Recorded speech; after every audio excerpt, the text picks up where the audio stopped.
సమస్యని నిందిస్తూ కూర్చోవడం కాదు, పరిష్కరించడం అన్నటువంటిది ఒక చర్చల ద్వారా సాధ్యమవుతుంది. మేధావులతో మీటింగుల ద్వారా సాధ్యమవుతుంది. అమెరికా వాడు విధించినటువంటి ఆంక్షలతో మన మత్స్య సంపద, మన ఆక్వా పరిశ్రమకు సంబంధించినటువంటి సంపద విదేశాలకి వెళ్ళడానికి, అమెరికాకి పోవడానికి రిస్ట్రిక్షన్ అనే కంటే కూడా అంత భారం పెట్టి కొనడానికంటే మనకంటే తక్కువకి ఇచ్చే దేశాలు అవుతున్నాయి. దాంతో అక్కడ కొంటున్నారు, మన వాళ్ళు నష్టపోతున్నారు. నేను ఒక్కసారి గుర్తుకు తెచ్చుకుంటే దీని మీద అప్పట్లోనే ప్రస్తావించా. మన దగ్గర ఇక్కడ స్టాల్స్ పెట్టడమా, విపరీతంగా పెట్టడమా, ప్రభుత్వం హ్యాండ్ ఓవర్ చేసుకుని చేస్తే బాగానే ఉంటుంది అన్నట్టు. ప్రభుత్వం అట్లాంటి ఇనిషియేటివ్ ఏం తీసుకోలేదు. అదే సందర్భంలో భారతీయ జనతా పార్టీ రాజ్యసభ సభ్యుడైనటువంటి పాకా సత్యనారాయణ గారు తాజాగా పార్లమెంట్ వేదికగా, రాజ్యసభ వేదికగా ఒక అద్భుతమైనటువంటి స్పీచ్ ఇచ్చారు.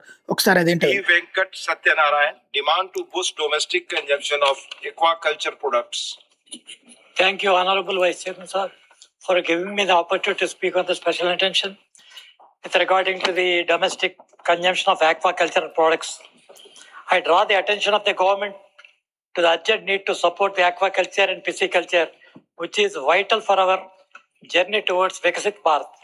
As we strive for Atmanirbhar Bharat, we must apply the mantra of vocal for vocal to protect our prawn and fish farmers. India is a global leader in this sector, exporting nearly 75% of its produce international market. It is a matter of pride that Andhra Pradesh alone contributes nearly 70% of these exports.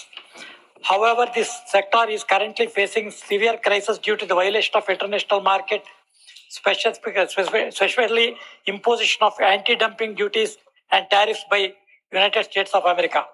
This has been severely impacted the livelihood of our farmers. To counter this, we must vibrate and boost the domestic consumption within the nation. Prawn and fish farmers, which are rich in protein, essentially good for health. Therefore, I urge the government to introduce a policy to include these nutrient-rich products in the dietary supplies of within the defense sector, including the armed force, CRPF, CASF, etc., as well as in canteens of public sector undertaking.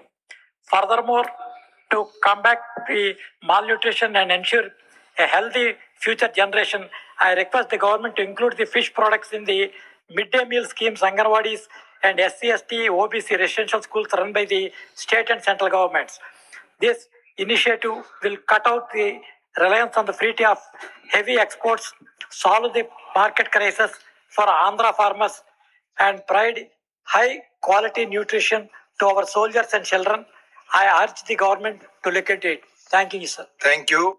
ఇది ప్రభుత్వం attention అంటే ప్రభుత్వంకి దృష్టికి తీసుకెళ్లేటటువంటి ఒక session ఉంటుంది. అందులో ఆయన మాట్లాడతా రాష్ట్రంలో భారతదేశంలోనే అత్యధికంగా 70% ఆక్వా ప్రొడక్ట్ ఆంధ్రాలో ఉంటుంది. ఇప్పుడు యాంటీ డంపింగ్ యాక్ట్ల కారణంగా మనం ఇబ్బంది పడుతున్నాం.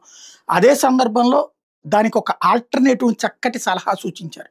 మనకి ఆర్మ్డ్ ఫోర్సెస్, పోలీసు ఇట్లాంటి వాళ్ళ క్యాంటీన్స్, వాళ్ళ ఆహారంలో దీన్ని మెనూలో చేర్చండి. అప్పుడు మనదైనటువంటి ప్రొడక్ట్ మనమే వినియోగిస్తాం. అదే సందర్భంలో భారతదేశంలోనే అత్యధికంగా ఆక్వా ఉత్పత్తులు చేసేది ఆంధ్రప్రదేశ్ 75%. కాబట్టి దీన్ని అలాగే దాంతోపాటు మిడ్ డే మీల్స్ దేశవ్యాప్తంగా మధ్యాహ్న భోజనంలో చేర్చండి, అంగన్వాడీల యొక్క పోషకాహారపు స్కీమ్లో చేర్చండి. అప్పుడు ఇక్కడే వినియోగానికి వీలవుతుంది. తద్వారా ఆక్వా రైతులు బాగుపడతారు, అలాగే పోషకాహారం దొరికి ఆరోగ్యకరమైనటువంటి జీవితం అందరికీ సాధ్యమవుతుంది. పిల్లల దగ్గర నుంచి పెద్దల దాకా, గర్భిణుల దాకా అందరికీ ఉపయోగపడుతుంది. ఆర్మ్డ్ ఫోర్సెస్కి వాళ్ళందరూ కూడా ఉపయోగపడుతుంది అన్నటువంటి ఒక మంచి సలహా ఇచ్చారు.